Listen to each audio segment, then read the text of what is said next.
На этой фотографии Ксюша милая, мы бы сказали, деревенская девчонка с косой до пояса.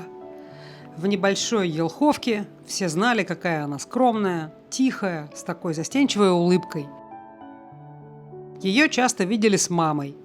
Ксюша приемная дочь, но для мамы Лены она самый родной человек. И вдруг новость, в которую никто не мог поверить. 17-летняя Ксюша убила приемную мать ради матери биологической. И сделала это очень жестоко.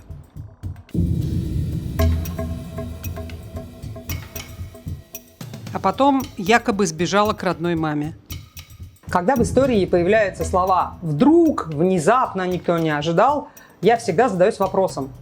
Действительно, в самом деле, вдруг. И ужасно хочется узнать и понять, что же в действительности на самом деле происходило в семье, что привело к вот такой трагедии. Мы нашли самых близких людей Ксении и ее приемной мамы Лены и узнали от них много нового. Того, что не писали в статьях и из чего не делали громкие заголовки сюжетов. Особенно странной оказалась история с биологической матерью.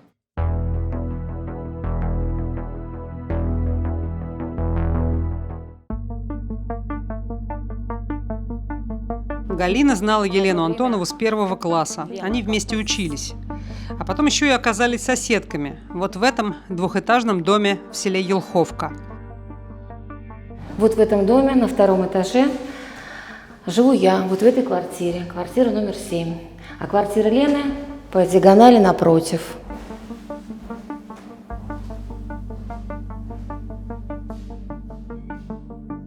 И вот середина апреля 2024 года. Дом живет своей обычной жизнью. Только вот странно, что Лены и ее дочки Ксюши не видно, и собака не кормлена. Вот это был участок Ленин, да, здесь они, значит, вот бочки под воду. Здесь была будка собаки, как раз, если вы могли видеть, что собака вот туда заходила, скрывалась, да. Мне позвонила соседка снизу и спросила, не видела ли я, где Лена. И не могу ли я знать, куда она могла уехать. Потому что собака не кормленная, и Лена не отвечает на звонки, и в квартиру звонили они, что никто не отвечает, и в квартире не слышно, чтобы кто-то ходил. Собака есть хотела, лаяла, скулила, и поэтому встревожились, что такое. Тут вообще хорошая слышимость, и поэтому невольно все всегда в курсе, что происходит у соседей. Это надо сказать, что соседка снизу, под квартирой Елены. Вот, потому что когда на 2-м этаже ходят, шаги же, естественно, слышно. Вот. И я тоже начала звонить знакомым Лене. Может быть, уехали куда-то. Хотя сходили в гараж, посмотрели, машина стоит на месте. Вот. Я звонила подруге, на что подруга сказала, что Лена не говорила, что они куда-то собираются ехать. Лена на тот момент работала в администрации района. И там ее тоже никто не видел. Решили вызвать полицию. Квартира Лены находится на 2-м этаже, окно слева. Вот это красивое, с зеленым обрамлением, зеленый виноград, который сажала Лена. Сначала с улицы, это подставив лестницу и в окна заглядывая. Хотя окна были все закрыты жалюзи, и там увидеть что-либо просто было невозможно. Поэтому ребята приняли решение, что нужно вскрывать окно. Вот, вскрыли окно, проникли в квартиру, и тогда картина перед ними открылась, что там случилось.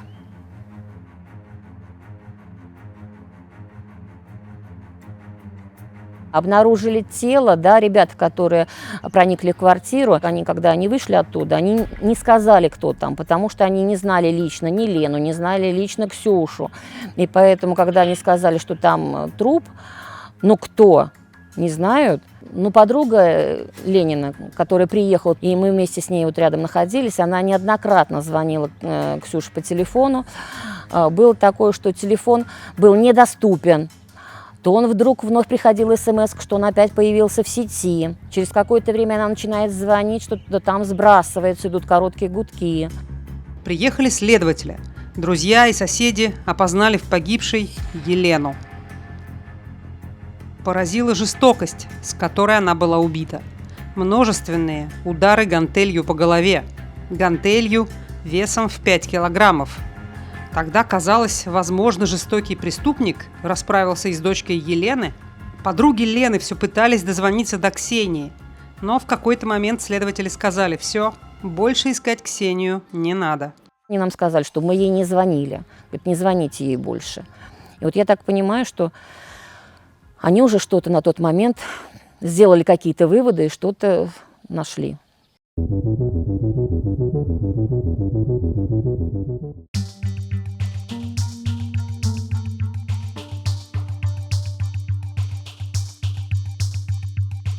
Скажите, а маму приемную свою зачем убили? За что? Ксению задержали 15 апреля 2024 года. И сразу появились статьи и сюжеты с громкими заголовками. Приемная дочь зверски убила приемную мать из-за матери биологической. Этому предшествовало знакомство с биологической родительницей. Та вышла из тюрьмы и решила восстановить семью. Когда дочка Ксения выросла, решила сбежать к своей родной матери, а заодно избавиться от приемной и забрать из дома все деньги. Хоронили Елену Антонову в закрытом гробу. Настолько ужасные травмы нанесла женщине ее воспитанница. Трагедия потрясла все село. И все это так не вязалось с той скромной девочкой, которую знали все в селе. Застенчивой улыбкой и таким тихим еще детским голосом. Много раскаиваюсь, прошу прощения у родственников, прошу строго не наказывать. И не забудьте подписаться на наш телеграм-канал. Особенно, если вы хотите знать, что потом после видео происходит с нашими героями, вы можете узнать прямо от них, потому что они всегда приходят в наш телеграм-канал и пишут об этом. Елена стала опекуном, когда ей было 40 лет. Она рассказала своей близкой подруге, что, увидев 3-летнюю Ксюшу, сразу почувствовала какую-то особую связь. И поняла, она должна стать мамой этой перепуганной грустной малышки. С мужем у Лены отношения не сложились, но всегда она задумывалась о ребенке. И в конце концов приняла такое решение, что она возьмет ребенка из детского дома. Когда ей позвонили с опеки и сказали, что есть ребенок в Уренском районе, но ее только что забрали в детский дом, и она попала в больницу с ангиной. Лена, не задумываясь, собралась, поехала туда. Навестила ее в больнице, и приехал, когда обратно, и сказал: это мой ребенок, я ее заберу. И где-то примерно через месяц Ксюша была уже у ней дома. О семье было только известно, что мама Ксюши сильно пила. А кто папа и где он, непонятно. Маму ограничили в родительских правах, но не лишили полностью. Поэтому Елена удочерить девочку не могла. Она была опекуном, но по сути стала для Ксюши настоящей мамой. Мы видели ее со стороны, вот как соседи, да. Это настолько любящая, настолько заботливая мама, что, я бы, наверное, сказала, что как пример для подражания, правда. Потому что, вы знаете, вот иногда наши дети шалят, и мы можем их отругать и пошлепать. Это в каждой семье, наверное, такое бывает, вот согласитесь. И как-то в разговоре с Леной на эту тему разговаривали, на что она ответила, что не может шлепать своего ребенка, но не потому, что она вроде бы не ее дочь, но столько было видно, что столько нерастраченной любви, столько нерастраченной заботы вот в этой женщине, что она себя вот полностью отдавала девочке, полностью без остатка. Елена никогда не скрывала от дочери, что у нее есть биологическая мама, и ее зовут Таня. Но с тех пор, как девочка жила в Елховке, родную маму она не видела. По крайней мере, близкие друзья такого не помнят. Лена от Ксюши никогда не скрывала, что она опекаемый ребенок, что у нее есть мама. Плохо про маму она никогда не говорила. И, видимо, до такой степени она ее превознесла, что как-то был такой случай, мы с ней гуляли с Ксюшей, и она мне говорит: когда я вырасту большой, я полечу в космос и возьму с собой маму Таню. Я говорю: а почему маму Таню, а не маму Лену? На что она сразу сменила тему разговора, хотя еще и была небольшая. Вот. И я тогда Лене сказала, я говорю: Лена, ты слишком не превозноси маму Таню, потому что, говорю, она вот, как бы так вот относится к ней. И как бы после этого вот просто стало меньше разговоров про маму Таню. Как-то с ней разговаривали, говорю: Лен, вот вырастет она, Ксения, уедет, вот соберется и уедет. Не допускаешь такого, что вот она, ну, будет искать свою маму или там родственников своих близких. На что Лена очень спокойно отвечала, вот реально спокойно отвечала, ну и что? Она будет уже взрослой, ей будет 18 лет. Почему сразу после убийства появилась версия про биологическую маму, друзья Елены объяснить не могут. Но в первых сюжетах про громкое убийство жители Елховки рассказывали в подробностях журналистам, что тут точно замешана родная мама Ксении. Говорят, что у нее мать освободилась и пришла из тюрьмы. За убийство и сидела вот тоже за такие убийства. Она зимой пришла, и это стало ее подбивать, что давай с матерью расставайся и приезжай ко мне, я тебе мать родная. Лена даже, видимо, сама говорила, что, говорит, мать звонила и говорит, отдай мне дочь. Она говорит, нет, не отдам вроде как. Пускай она... Значит, отвечает за до 18 лет она ее хотела. Но правда оказалась совсем другой. Во-первых, нет никакой информации о том, что биологическая мама Ксюши отбывала наказание, тем более за убийство. По крайней мере, своей близкой подруге Елена никогда не говорила о том, что мать девочки – уголовница. Так что вся эта история о том, что Ксения убила приемную мать ради биологической, оказалась домыслами.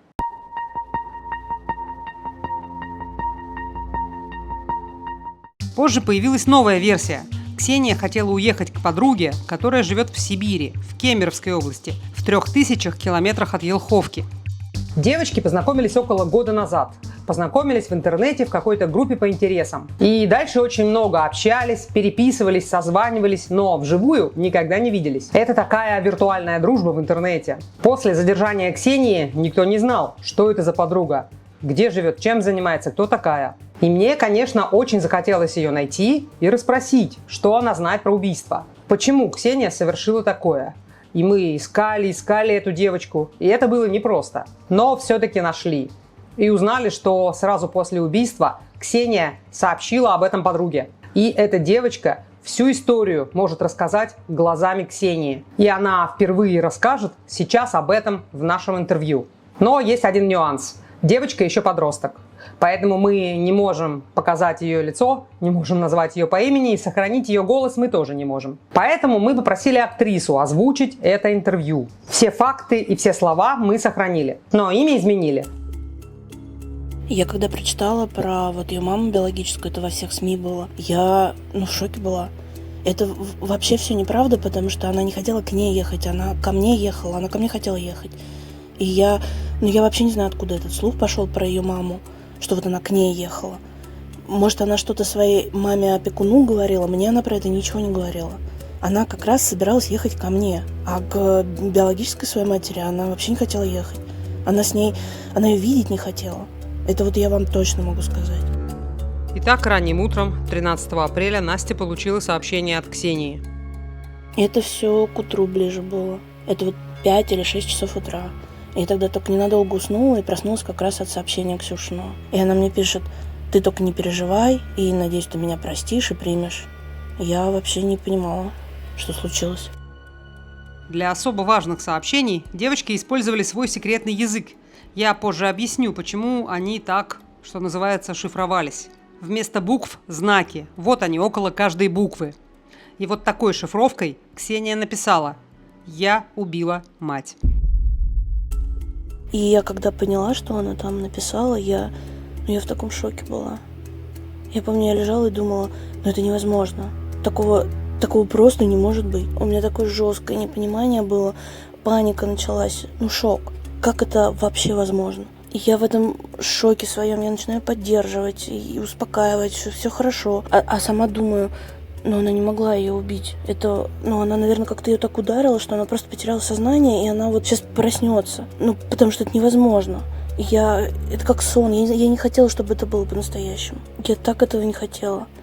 И она мне пишет, при этом волнуется, переживает, ее трясет, она в этой панике, я в панике. Что делать, как делать? Ксения решила на велосипеде доехать до автовокзала в соседнем селе, а уже потом до Арзамаса. Сесть там на поезд, который идет в Кемеровскую область, где жила Настя. Но почему вообще Ксения решила сбежать? Что происходило в семье до этой трагической ночи? Оказалось, у Ксюши были серьезные проблемы в отношениях с мамой. Об этом она откровенно рассказала только одному человеку – Насте, своей подруге по интернету.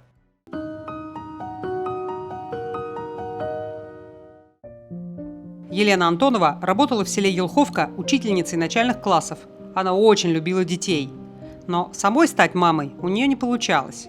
2 раза случились выкидыши. А в 3-й раз все вроде бы было хорошо.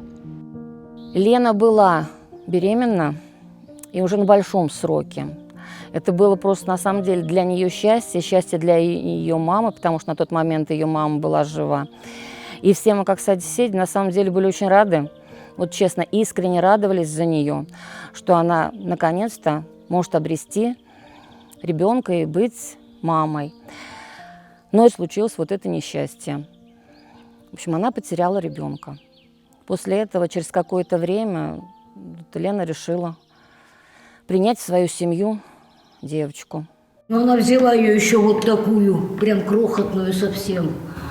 И она очень хорошая мать была. Все, что только можно было сделать для нее, она делала. Она любила ее как дочь родную. Я вот, например, до долгое время даже не знала, что она не родная. Воспитывала она Ксюшу одна, с мужем давно развелась. И вся Елховка видела, каким счастьем для Лены стала приемная дочь. Как они много времени проводили вместе. Как она не могла нарадоваться на свою малышку. И даже когда Ксения выросла, они всегда были вместе. Они всегда ходили как 2 подружки. Даже не как мама с дочкой, а как 2 подружки, всегда за ручку. И даже у многих, может быть, даже возникал вопрос, что вроде бы уже взрослая такая девушка, да, и ходит с мамой за ручку. Но мы только радовались таким отношениям. На самом деле, значит, в семье все складывается, несмотря на то, что они жили вдвоем. Лена старалась дать Ксюше все, начиная от образования, потому что очень много тратила времени на то, чтобы отвозить ее к репетиторам. Она старалась ей показать мир, потому что они путешествовали, очень много путешествовали. В общем-то, путевки дорогостоящие, будем так говорить, да, все-таки для наших жителей, вот сельских. И когда в разговоре с Леной говорили об этом, потому что поездки были очень частые, отдыхали они много и часто, на что она говорила: пусть Ксюша посмотрит мир. Все дела домашние они тоже делали вместе. Все дела на огороде они все делали вместе. Сажали, поливали, ухаживали за тем, что у них посажено. Иногда бывает, что семья на людях выглядит идеальной. А зашли домой, закрыли дверь, и там все иначе. Но в этом доме ничего не оставалось тайным. А у Елены, у нее был какой характер? То есть, если она была учительницей, то она была такая достаточно, ну как сказать, контролирующая женщина, да, которая хотела, чтобы все было, ну, условно, как она хотела. Или так нельзя сказать? Нет, вы знаете, наверное, так нельзя сказать. Да, как учительница, она была строгая и требовательная. Но вот мы как соседи, еще раз могу повторить, что вот ни разу за все время проживания, ни разу не слышали, чтобы она на нее повысила голос. Потому что, ну, все-таки соседи есть соседи, мы все равно слышим, у кого как дверь хлопнула, и, выйдя в коридор, слышим, о чем разговаривают соседи в квартире. То есть ни разу не слышали, чтобы она ее ругала. Она всегда ее называла только Ксюшенька, доченька. Никак иначе. Вот, ну, правда. Да и не было между мамой и дочкой поводов для ссор. Ксения росла очень послушным ребенком. А Ксюша Лену всегда называла мама, да? Да, Ксюша называла Лену мамой. Ну, а Ксюша, она не очень общительная девочка была, скажем так, вот с нами даже как с соседями.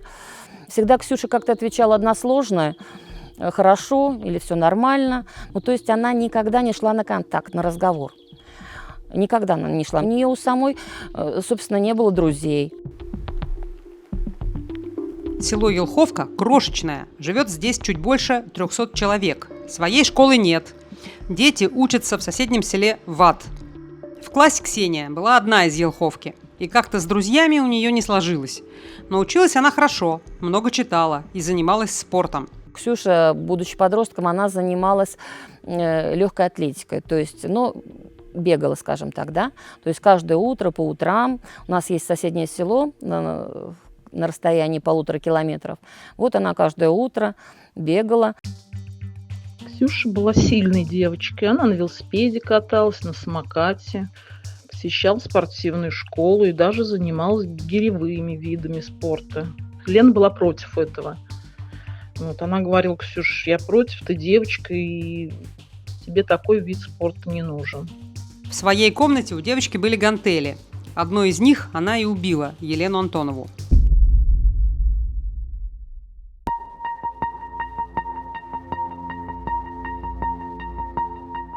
Что же происходило в ту самую ночь?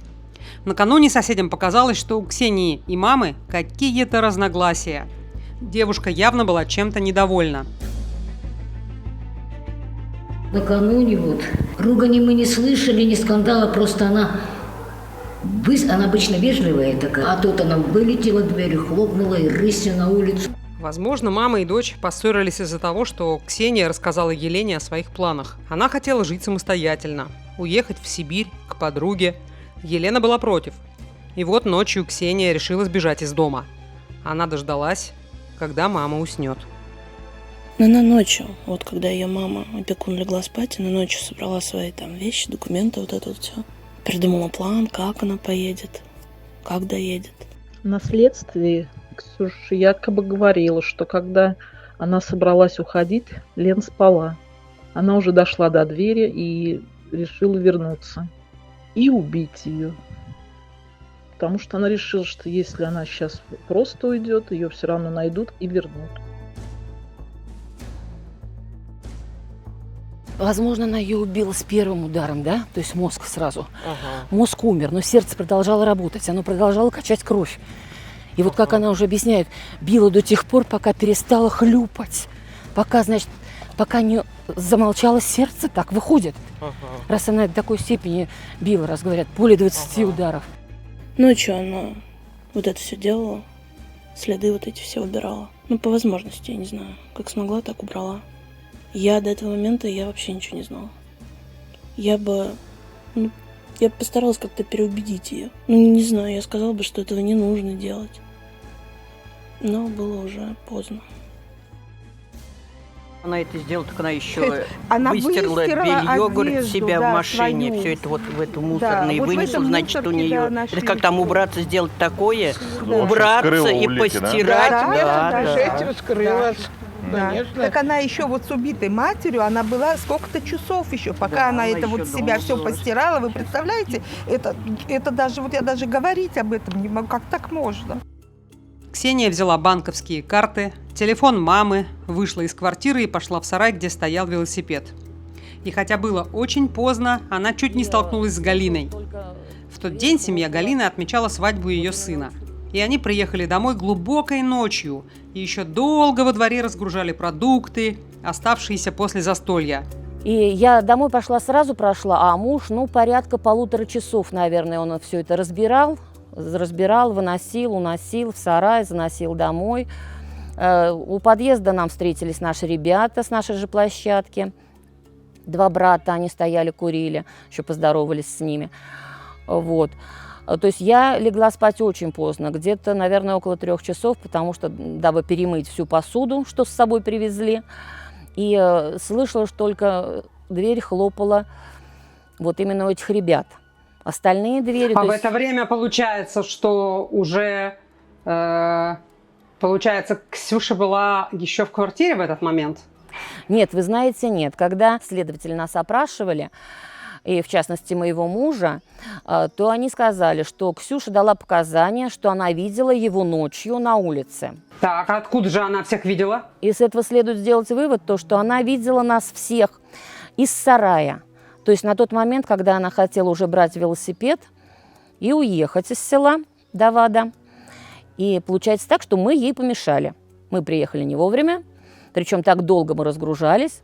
Плюс ребята еще здесь были, не раз выходили курить. И тем более у нас у дома фонарь. И если бы кто-то прошел, тут было бы все хорошо видно, кто и откуда шел. И она наверняка ждала, когда мы все уйдем, угомонимся, успокоимся. И только тогда она могла выйти из сарая, из своего укрытия.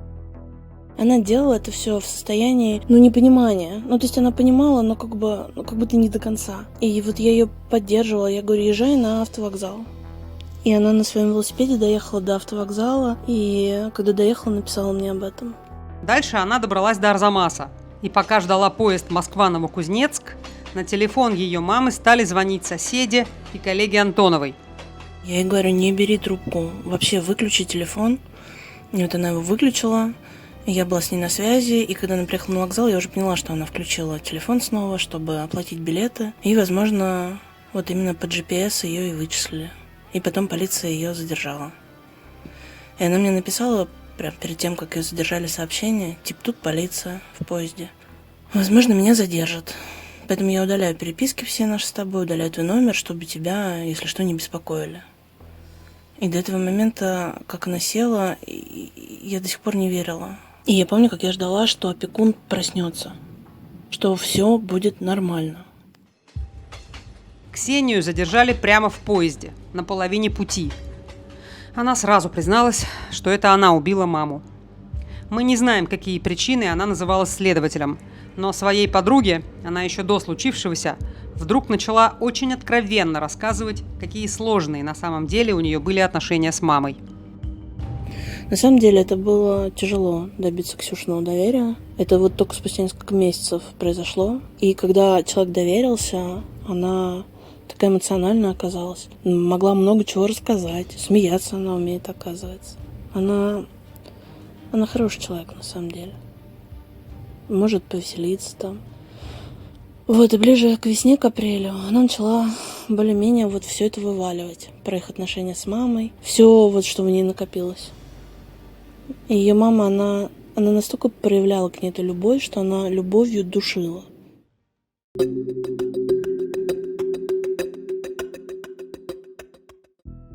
После 9 класса Ксения поступила в медицинское училище в Арзамасе. Елена сняла дочке комнату у родственников.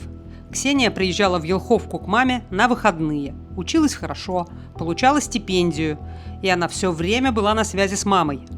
Забота была просто колоссальная. И, наверное, может быть, даже опека еще могу сказать, что, наверное, даже гиперопека вот над этой девочкой. А вы сказали, возможно, гиперопека. Это что имеется в виду? Например? Ну, наверное, может быть, контролировала ее каждый шаг.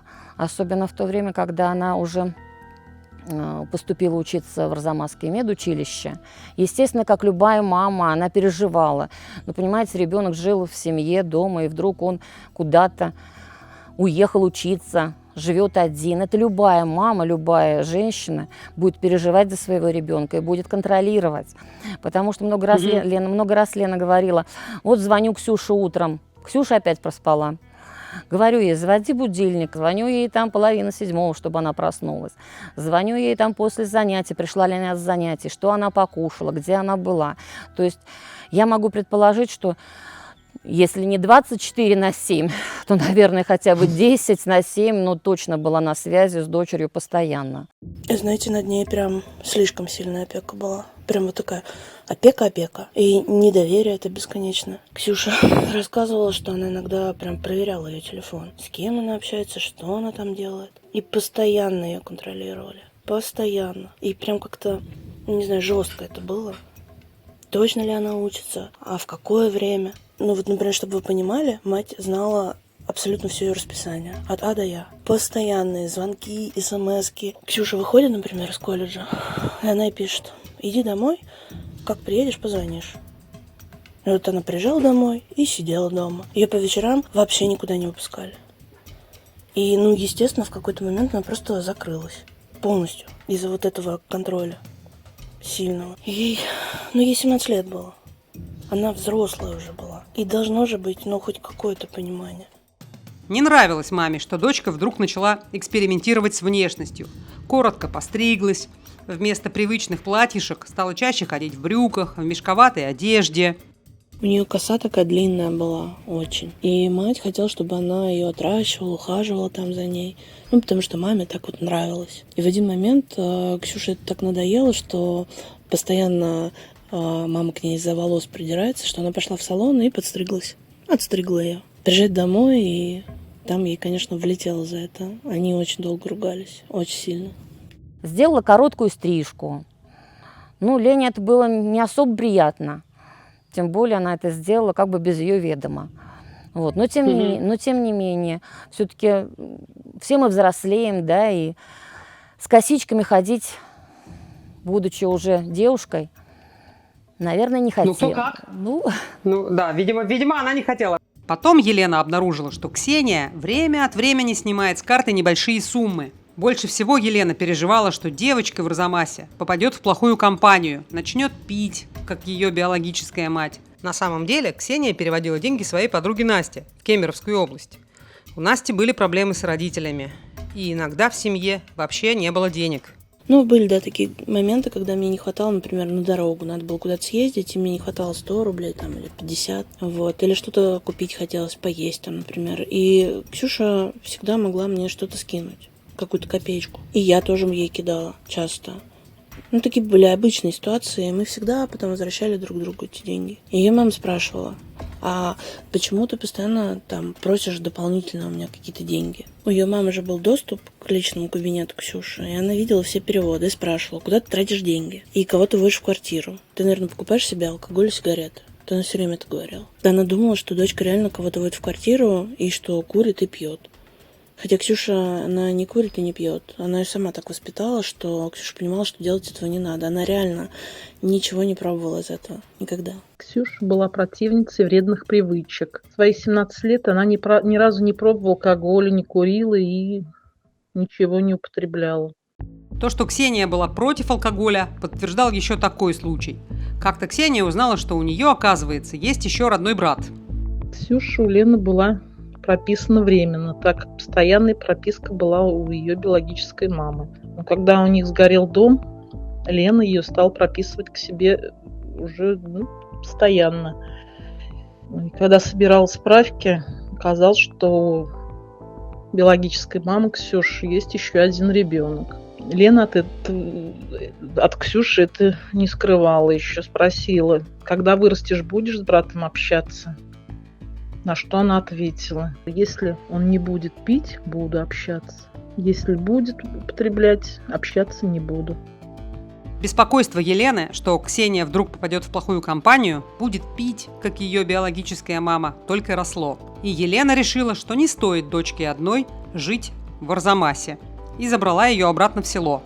И Ксения каждый день на электричке ездила на учебу. А когда возвращалась домой, контроль продолжался. Там даже дошло до того, что ее мать сняла дверь в ее комнате. Просто вот сняла дверь. Потому что она хотела видеть, что делает Ксюша. Что там происходит, с кем она общается. И она ее постоянно тюкала: учись, учись, учись, учись. И я на самом деле не знаю, как у них там в квартире комната расположена, но знаю, что каждый раз, когда она проходила по коридору, она останавливалась напротив комнаты Ксюши и стояла, смотрела, что Ксюша там делает. И если Ксюша не училась, она брала ее телефон, начала все проверять. Вот вообще все от А до Я. Галерею, соцсети, почту, сообщения, мессенджеры. И вот поэтому нашу переписку Ксюша удалила, чтобы мать не видела, что она хоть с кем-то общается, хоть с кем-то переписывается. И еще Ксюша рассказывала, что мама заставила ее удалиться из всех групп в соцсетях, в которых она состояла.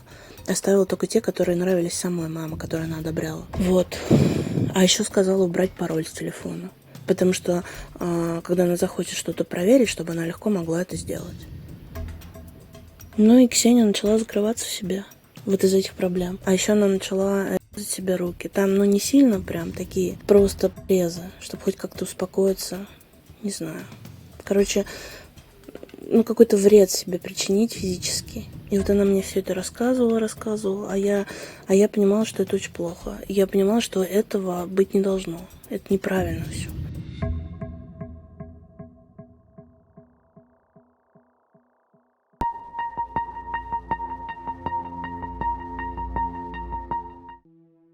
В этот момент в жизни Насти, подруги Ксении по интернету, тоже начались сложности. И Ксения решила, что она должна обязательно приехать и помочь единственному близкому другу. Я в тот момент тоже попала в приют, там по всяким семейным обстоятельствам, и мне было тяжело. И она меня поддерживала очень сильно, всячески. И на самом деле я ей до сих пор очень благодарна за это. И вот примерно за неделю, наверное, как все это случилось, она мне сказала, что подготовила сюрприз мне, и что скоро расскажет. И я все сидела и думала, что ж такое может быть. И она хотела уехать к ней в гости. На что Лена, естественно, ей не разрешила. Потому что Лена отвечает за Ксюшу головой. Это вот нам, каждому понятно, да? Что она за Ксюшу отвечает головой до ее 18-летия. И потом она отвечает не только перед органами опеки, но, наверное, перед своей совестью. Не дай бог чего-то с Ксюшей случится. Поэтому, естественно, не разрешила ей куда-либо ехать.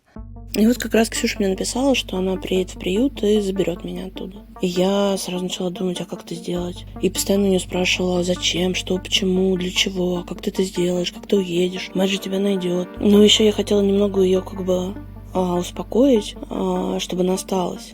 Ну, писала, что она несовершеннолетняя, что у нее будут проблемы. Мама опекун, она будет переживать, волноваться, сразу начнет искать ее. Ну, короче, я очень много ей писала об этом. Типа, подожди, уже скоро совершеннолетняя, и начнется самостоятельная жизнь. Но она продолжила писать, что хочет приехать и забрать. Я подумала, ну ладно, если получится, приезжай.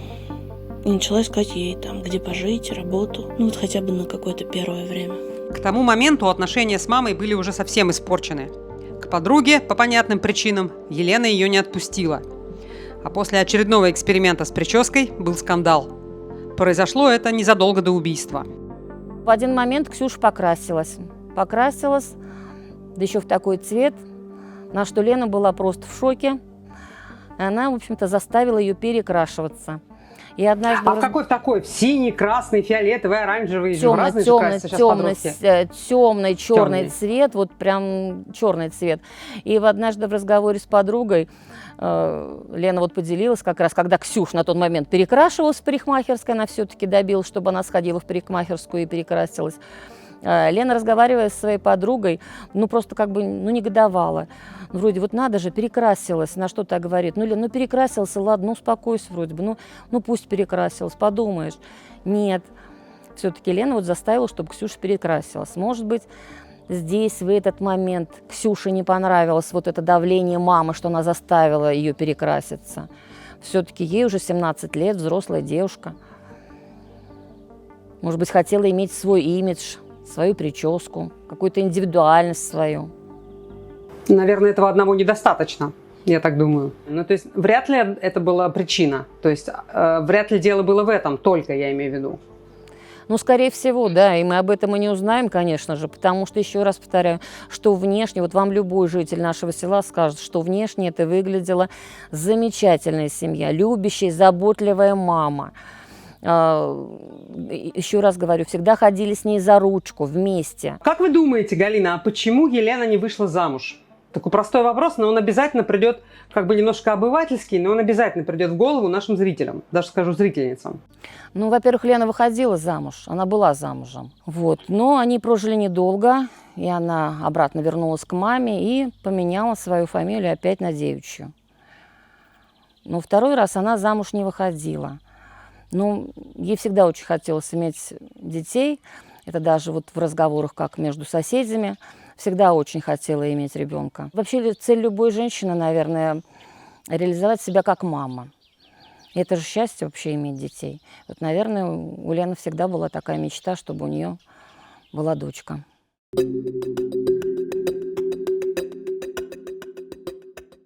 Все село не могло поверить, что Ксения оказалась способной на убийство. Причем такое жестокое. Забить насмерть спящего человека гантелью. Приемную маму, которая почти 15 лет воспитывала Ксению как родную дочь. На тот момент я не могла поверить, что такое могла совершить Ксюша. Даже не укладывалось в голове. Но когда все подтвердилось, я была в шоке. Это казалось нереальным еще и потому, что все село знало, какие невероятно добрые люди Елена и ее дочь. Они постоянно спасали брошенных кошек и собак. Лена и вместе с Ксюшей, они настолько заботились не только о своих кошках и собаке, они чужих собак лечили, кормили. А сколько у них кошек? Так, ну, на момент, когда вот Лена не стала, у них было 3 кошки, 1 собака. Вот такая забота о домашних животных, наверное, тоже о многом говорит, и о человеке тоже многое говорит, да, если человек подбирает животных, которых выбросили. добрые люди в кавычках. А почему выбросили? Почему именно выбросили? Ну, очень часто что вы имеете в виду? У нас очень часто получается так, что на летний период к нам приезжают дачники. Ну и заводят себе котят. А когда приходит сезон окончания огородных работ, то есть по осени, уезжают, и все, с этими котятами наигрались, они их оставляют. И оставляют, как правило, у нас на остановке. Остановка у нас рядом с нашим домом. И вот все эти маленькие котики, за всеми этими маленькими котиками ухаживала Лена и Ксюша. Кормили их, лечили их, стерилизовали. У них даже было время, что у них было и 6 кошек в доме. Вот потому что не поднималась рука ни у той, ни у другой, чтобы выбросить котенка или оставить беззащитного животного, оставить на улице в зиму. А не знаете, какая судьба животных? Животных мы пристроили, к счастью, сразу же, потому что дали объявление в наших социальных сетях, и сразу же на второй день у нас забрали и собаку, и кошек забрали. То есть мы их пристроили в добрые руки. Вся Елховка пыталась вспомнить, может быть, она с кем-то когда-то ссорилась, была агрессивной. Нет, ни с соседями, ни с детьми.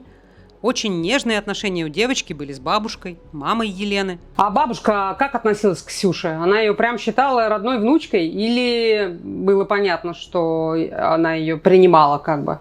Нет, для бабушки это был свет в окошке, потому что ее старшие внуки, Альбина Николаевна, они живут далеко, и она их видела крайне редко.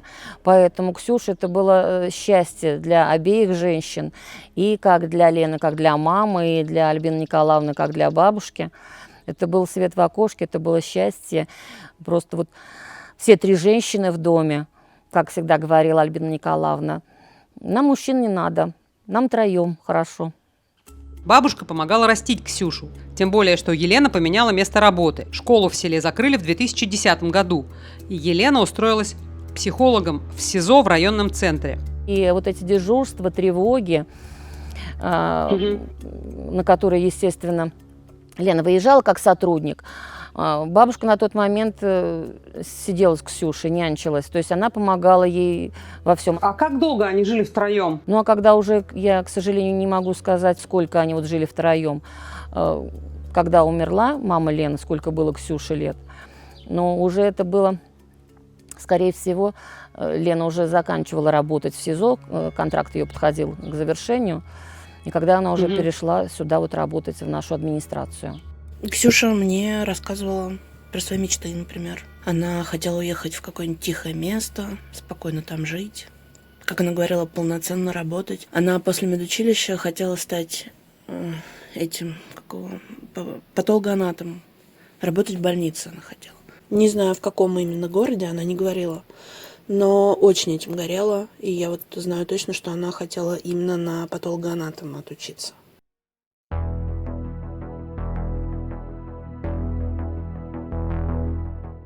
После задержания Ксению обвинили не только в убийстве, но и в краже телефона и банковских карт опекуна. На картах Елена копила деньги, чтобы у Ксении в будущем не было финансовых проблем. Когда местные об этом узнали, то решили, что деньги, возможно, еще одна причина, почему Ксения убила приемную маму. А как они финансово жили, на ваш взгляд? Ну, насколько свободно или, наоборот, трудно? Какое ощущение у вас сложилось? Нет, финансово, могу с уверенностью сказать, что финансово они жили очень хорошо, очень хорошо. У них в самой квартире было все приобретено, что касается, как говорится, комфорта. Был сделан очень хороший ремонт. Еще раз говорю, вот у них поездки разные были. То есть она старалась вот все сделать для девочки, абсолютно все. Я уж не говорю, что в плане питания у них всегда было. Так, а что в плане питания? Не говорю, что в плане питания всегда была очень обеспеченная в этом плане семья, потому что, несмотря на то, что уже в последнее время вот они вдвоем жили, Лена всегда старалась покупать все, что хочет Ксюша. Даже вот в нашем магазине в сельском, рассказывали даже продавцы, всегда с ней, когда приходила, всегда спрашивала: Ксюшенька, доченька, что тебе купить? А это купить, Ксюша, а это будешь? То есть, понимаете, а уж с сумками какими, я говорю, Это даже, наверное, не на одного ребенка. Там не только фрукты и все, что хочется ребенку. То есть она не отказывала ей абсолютно ни в чем. Абсолютно ни в чем не отказывала. И надо сказать, что те деньги, которые Лена получала на Ксюшу, вот она сама лично говорила, что она их не тратила. Не тратила от слова совсем. Она их копила. Говоря о том, что... Вот, чтобы что? Не знаете? Говоря о том, что вот Ксюше исполнится 18 лет, но ей положено будет по закону от государства квартира, нужно будет в квартире ремонт делать. Это сама Лена говорила. Это, знаете, говорит, наверное, о том, что она строила далеко идущие планы. И, наверное, очень хотела тоже быть бабушкой. Это, наверное, еще большее счастье, чем быть мамой. И именно все для этого делала. А не знаете, ну, все-таки, как бы общение-то близкое, мне кажется, в поселке быть должно. Никто не говорил, что вот там типа гены какие-нибудь, что ты не боишься. Ну, как бы, что люди говорят про приемных детей? Мало ли там какие родители, проявятся гены, потом, я вот знаю, часто такое говорят. Вы знаете, просто на самом деле в начале не особо, может быть, Елена распространялась, да, на эту тему. И, наверное, было бы со стороны соседей даже нас как-то некорректно, некрасиво спрашивать, да, и говорить такие вещи, тем более. Вот какая генетика у девочки. Ну, наверное, каждая мама все равно, наверное, где-то подсознательно думает об этом, да, но стараясь дать всю свою заботу, всю свою любовь отдать этому ребенку, думается, что гены, может быть, и не сыграют главную роль в данном случае. Ну, вот получилось так, как получилось. Нет, ген-то тут ни при чем. Ну, то есть я просто знаю исследования, это дело не в генах, конечно же. И на свете существует миллион из разных семей принятых детей, которые живут себе счастливо с родителями. Это просто, конечно, удивительный, печальный как бы случай исключения. Тут можно из сотни семей пьющих родителей, сидящих за решеткой, взять детей, они вырастут в прекрасных там людей, особенно если с маленького возраста. И только один какой-то случай произойдет, тут гены как бы ни при чем. Ну, то есть у меня есть полнейшая убежденность.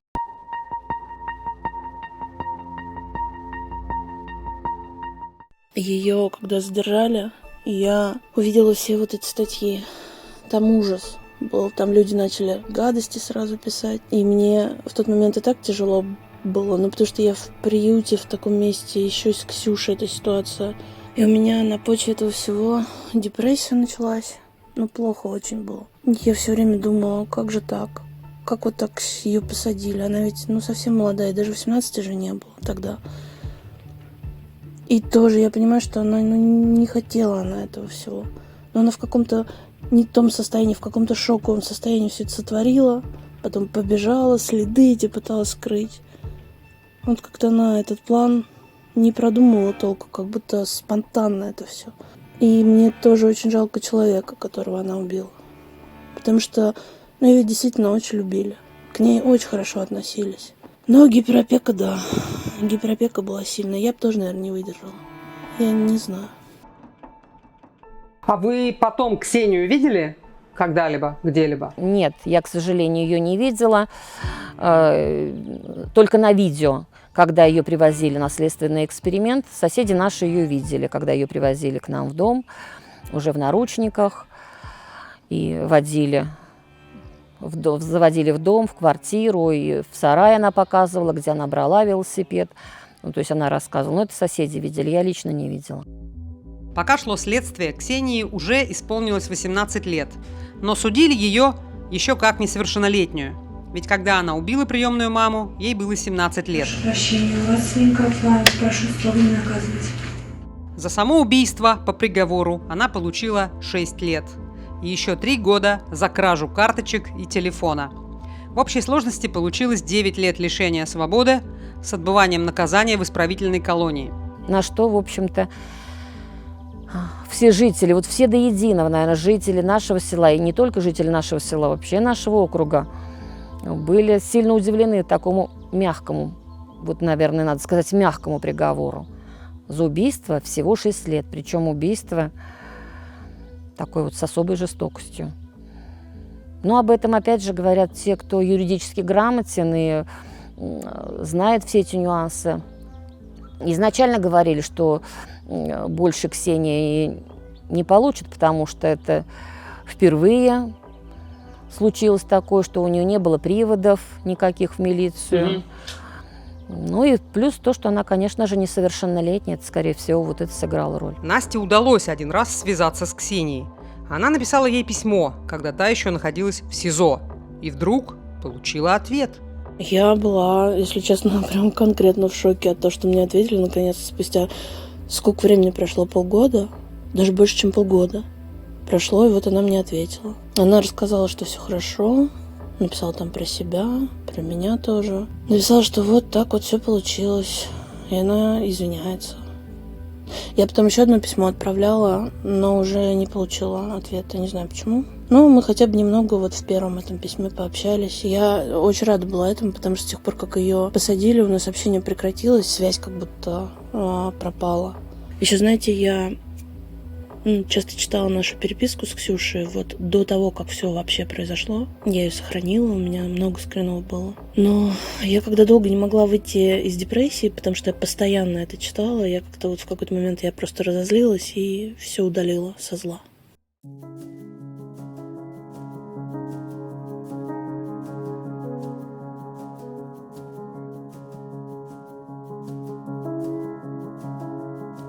Галь, а сейчас что с этой квартирой? Вот там Лена умерла, Ксюша там в колонии. Насколько я знаю, Лена всегда очень хотела написать завещание на Ксюшу.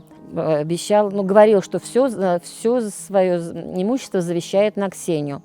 На что мы ей говорили, вроде бы у тебя есть племянники, родной брат. Она говорит, а кому мне, кроме как не Ксюше, отдать? Потому что брат живет на самом деле далеко, племянники крайне редко появляются, здесь очень давно не были. Вот. Но и на момент убийства у нас у всех был такой вопрос, за что? За что?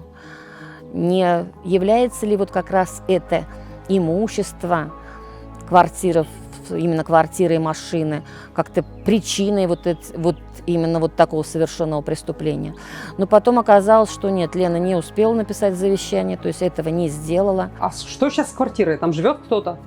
Нет, в данном случае в квартире никто не живет, потому что брат не смог приехать, он планировал приехать в июне прошлого года, но его не выпустили из той страны, в которой он сейчас находится. То есть это не Ксюше досталось в итоге? Нет, да, брат не смог приехать.